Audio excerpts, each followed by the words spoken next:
type of social media on Sunday, we know that he's fallen off the wagon. We will hold him accountable. We can hold him accountable. Well, he is really an amazing guy for this, of course, but he is amazing in other ways too. He's very impressive because of the information that he's going to share with us today. You know, we know that real estate is definitely a hot topic. The world is intrigued by real estate. Yes or no? They should make a radio show about it. Very good. Well, real estate builds wealth, and we all love it. We buy it, we sell it, we live in it, we rent it, we decorate it. We garden in it. We what? We garden in it. We raise our children in it. Do you garden inside your real estate? Well, you garden on real property. You do garden on the real estate. That is true. Absolutely. We raise children in it. And we also created tons of reality shows around real estate. And with the exception of one, I think they all mislead people, but keep going. Yes, I know the one that you're talking about, the absolute best one of them all, The Big Deal. There we go. Who happens to be in the studio with us as well. But there is a company that built a website around it. And love them or hate them, they are definitely top of the game. And we have today with us the director, and I'm going to get this wrong. Do you know his title? You want Please me to tell do me it? you know his Director title. of Industry Outreach. There you go. Director of Industry Outreach for the Zillow Group, Jay Thompson, here in the studio with us right now. And maybe you can give us a little bit of a bio on who Jay Thompson is. Happy to do it. So as a real estate broker and you're in the social space on the web, you become aware of great minds and thought leaders. And being aware of Jay as early as probably 2004, I wanted to be his friend someday. That was a goal.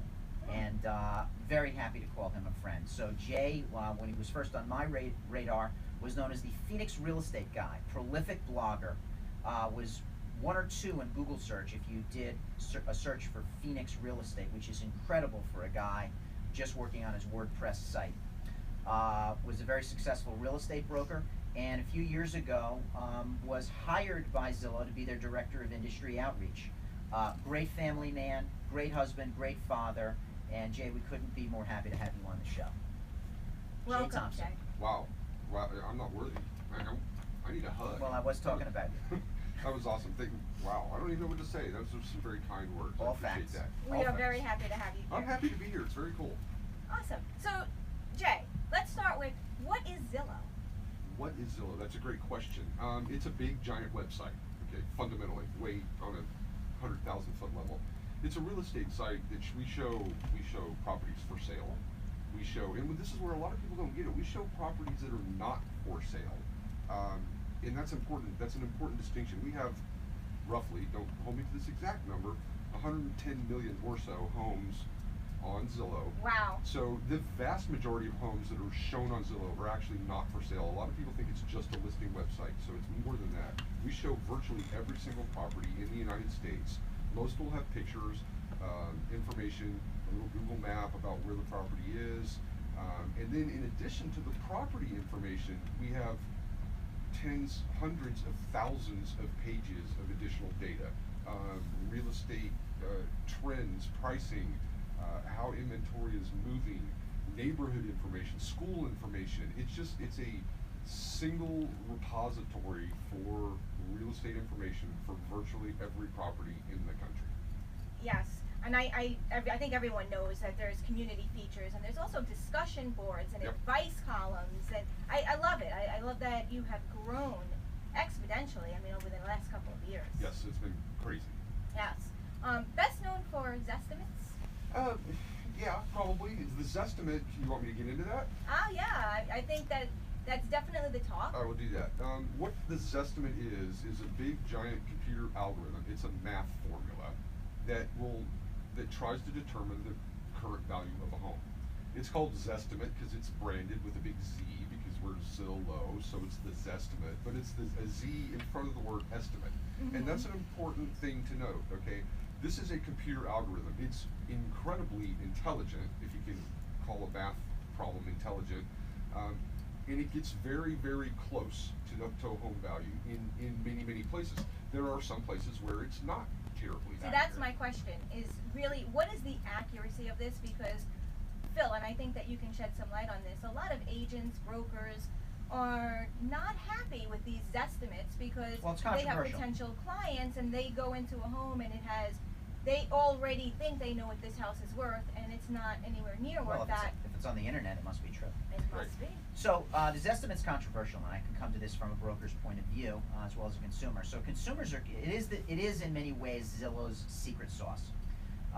People want to know what the Zestimate is for their home. They log on, they get a lot of good traffic from that, and the Zestimate is controversial because at best it is a formula for an estimation. That is the root word, as we English majors say, the root word of the term. It is not a Zactimate. It is not a Zappraisal. Zactimate. Exactly. That's very good. I use that all the time. It's not a Very appraisal. good. Yeah, it's not an appraisal and it's not an exact estimate. It is as they say at Zillow, and excuse me if I'm stealing your thunder, No. why don't you say it? It is a starting point. It's a starting point, and it is a good starting point to get an idea of what your home may be worth. And it has a wonderful your listing page on Zillow will have a nice little chart that shows the Zestimate over time, so you can see if it's trending up or down, and that is virtually 100% accurate. Okay, the actual number. Okay, if your house is worth $550,000, and that's what you could sell it for, that's what someone will buy it for. Okay, and we say it's worth $520,000. Okay, we may not nail the exact number, but we typically nail the trend. We know when the home values are rising. We know when home values are falling. And a lot of the way this estimate works is it gathers information from public data sources, from county tax records, assessor records, just information that's out there available on the internet, pulls it all in, massages it through this math formula, and spits out a number. But not in a misogynistic way. Not in a misogynistic way. All right, Let's Phil. don't go that way. Had to Phil. say that. You had to say that. Yeah, I warned you about him, Jay. Yes, I've known Phil for a long, long time. I get it. Because we rely on a lot of public data, the quality of that public data then impacts the actual number of the estimate. So in areas where we have lots and lots and lots of public information, we can get pretty close. In areas where homes are fairly similar, we can get pretty close. I used to live in Phoenix, Arizona. I'll use this as an example. And I lived in suburbia. It was miles and miles and miles of tract homes. So I lived in a subdivision of about 600 houses that there was probably 5 or 6 different floor plans. So because we knew past sale data in Arizona, we were able to say, okay, this floor plan sold for this amount 6 months ago, 8 months ago, 2 weeks ago, and you can get really, really close to a home valuation. Now, if you look at a place like New York City, for example, Manhattan is it's crazy. And the homes and apartments and condos and whatever y'all call them here are very, very different from one another. So we don't have a lot of similar data to pull, and that will drive the accuracy of this estimate down. Quite a diverse inventory of housing stock in New York compared to the suburbs of Phoenix. Oh, I'm no sure. doubt about that. Custom homes are hard to estimate. Homes that have things like water views or on a golf course, the more stuff you throw into what a home is. People that don't clean their litter box enough. Well, there's no smell vision yet, but we'll get there. Yeah. So I have another question in relation to this estimate. So someone has a home and they have 3 bedrooms in their home, but this estimate says they only have 2. What does a homeowner do? The homeowner creates a free profile on Zillow, so they'll basically log in, create a profile that costs them nothing. They will attach themselves to their property. There's a little button that says claim this property as your own. Mm-hmm. So then we now know you own 123 Main Street, and we give the consumer the ability to go to their property on 123 Main Street and change it. So they can change the facts for better accuracy? And they should change it, not just to make this estimate better, but because you want to present your home in the most valuable light and the most accurate way. So you can change square footage, bedrooms, bathrooms, just lots of stuff. All the stuff that we pull from public record data. We know that public record data is not necessarily 100% accurate. So Say that's why it we give so. It's true. It's God's honest truth. You mean some people who are complaining about their Zestimate may also be overassessed by their municipality? It's entirely possible. I don't believe it. Wow, Shocked. that would Shocked. mean they would be paying higher taxes and they would have to go down and fight that? Yep. I'm shocked. Well, here in New York, we don't have to worry about that because our taxes are very low. But go on. That I know is not true. So I'm just pulling my leg. He lies all the time, it's, Jay. Yeah, I know. It's super simple to change though. The key is you have to have an account. An account sounds kind of foreboding, but it's really not that. We just want your name and your email address, not because we're going to spam you or because we're going to try to sell you something.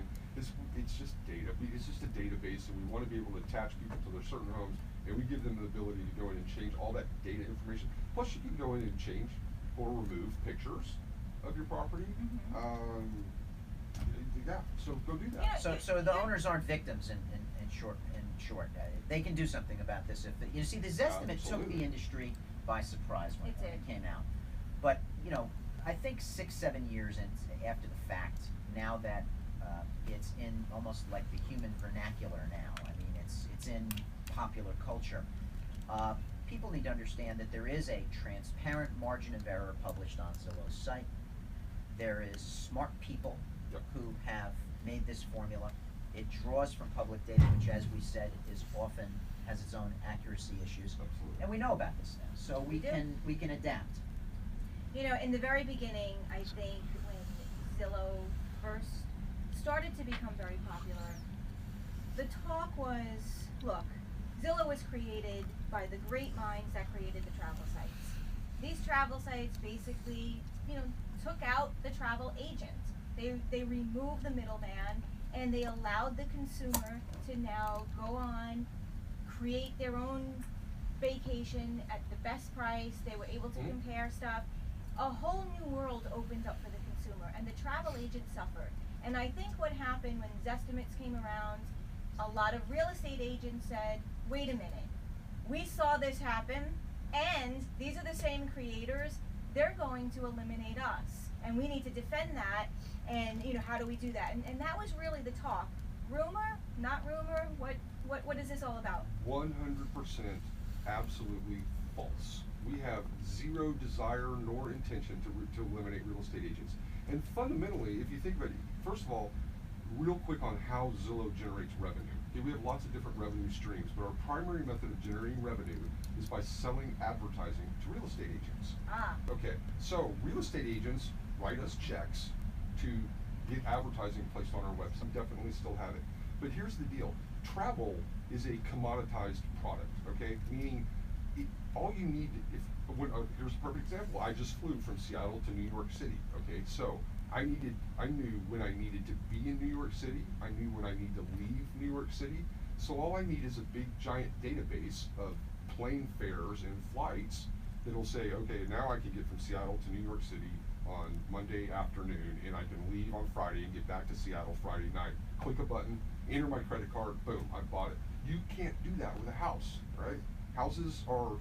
Buying a house is too expensive, it's too infrequent a transaction, it's too personal a transaction, too emotional. Real estate is not a commoditized product. Plane tickets are.